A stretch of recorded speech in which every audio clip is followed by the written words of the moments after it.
everyone, and welcome back to my series where I redesign Pokemon.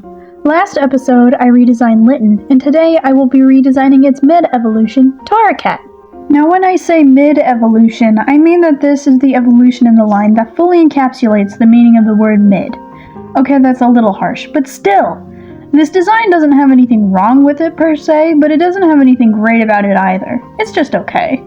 I think the front paws look a little strange because they're so round. It could have been a higher level mid if they had given it regular front paws, but they didn't.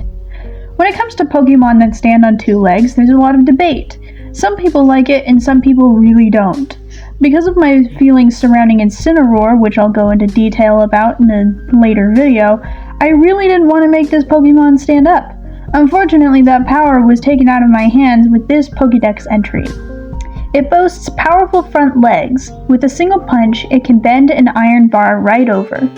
In order to punch, you have to be able to stand, so here we are. Since I was practically forced into making a cat girl, I committed fully to that bit. I went with the concept of a fiery magical girl that punches, or at least I did until I realized I hated this design. Yeah, sometimes I make things I don't like, and it wasn't until I sat down to write the script that I realized how much I didn't like my own design.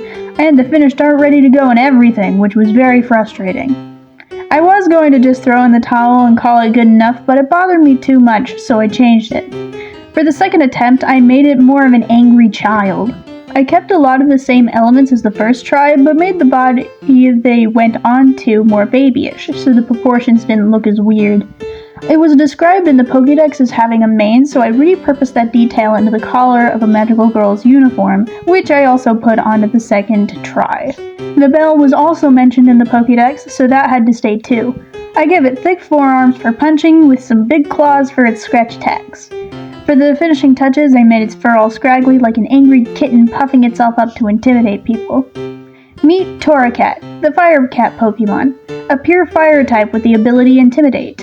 Torracat has powerful front legs. With a single punch, it can bend metal bars. Its fur stands on end when it's energetic and lays down flat when it needs to rest. The fiery bell around its neck is also a good indicator of its overall health. The bell will appear smaller and dimmer when Torracat gets sick.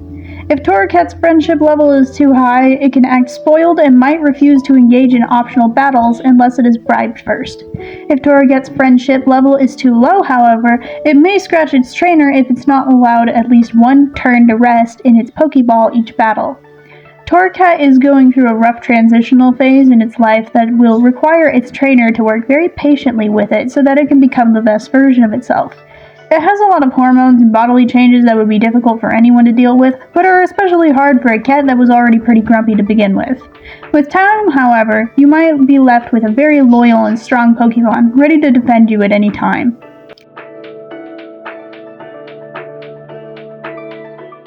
Thank you so much for watching. If you want to support me, I have a Patreon with multiple tier options and a Ko-fi where you can commission me or donate. Every little bit helps. I'm working on something big right now that's a little expensive, so anything you can give me would be a massive help. But only if you can afford it, of course. I love you all. Have an excellent day!